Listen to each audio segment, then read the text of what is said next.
Kok kenapa? Aku belum tidur 2 hari. Kayaknya aku insomnia deh. Kok bisa sih mikir kau insomnia? Ya, insomnia itu kan kurang tidur. Terus, banyak orang yang ngalamin. Emang iya? Ih, so tahu banget mereka. Jangan self diagnose seperti mereka ya. Aku kasih tahu tentang insomnia. Insomnia adalah gangguan tidur yang ditandai dengan kesulitan tidur, mempertahankan tidur, dan juga tidur kurang nyenyak meskipun kita punya kesempatan untuk tidur. Insomnia bukan hanya sekedar sulit tidur, tetapi gejala psikologis yang jika terus-menerus kita alami akan mengganggu pada fungsi keseharian kita. Kalian tahu gak sih apa yang bisa menyebabkan orang mengalami insomnia? Sini kami kasih tahu penyebab-penyebabnya. Yang pertama, tubuh dan pikiran terlalu aktif sehingga sulit tenang untuk memulai tidur.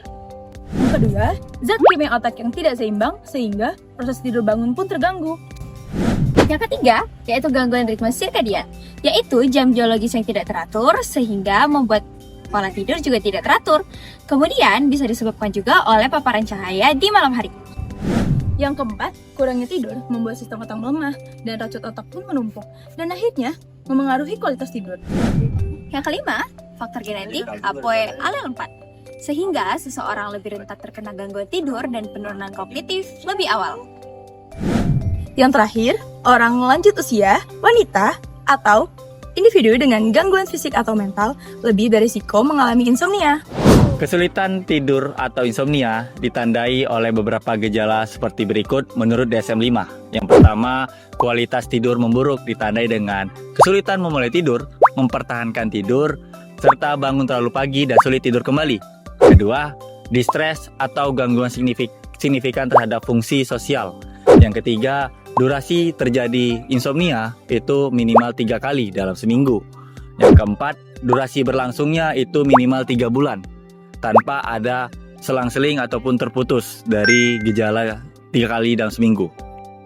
Yang kelima, kesulitan tidur meskipun kita punya kesempatan untuk tidur dan kesempatan untuk tidur yang cukup.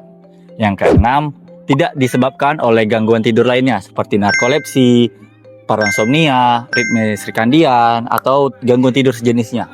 Dan yang ketujuh adalah tidak disebabkan oleh zat atau obat-obatan ataupun hal-hal lain. Berikut hal-hal yang akan kamu rasakan jika kamu mengalami insomnia. Yang pertama, konsentrasi dan memori kamu terganggu, sehingga kamu mudah lupa. Oh, jendela aku di mana ya? Yang kedua, menurunkan fungsi eksekutif. Contohnya, sulit mengambil keputusan. El, hari ini aku pakai gelang ini atau ini? Ini. Tiga, menurunkan kualitas hidup dan produktivitas. Contohnya, fungsi sosial yang terganggu. Elah, Yang keempat, meningkatkan resiko depresi. Contohnya, emosi yang tidak stabil. Tasnya jatuh. apaan sih ah? Jadi, kalau kita udah mengalami insomnia, kita harus ngapain?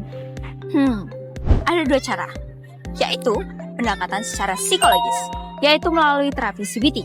Yang kedua, pendekatan secara biologis, yaitu dengan penggunaan obat-obatan. Itu boleh dilakukan sendiri. Enggak dong. Kedua cara itu harus dilakukan di bawah pengawasan tenaga profesional atau psikolog.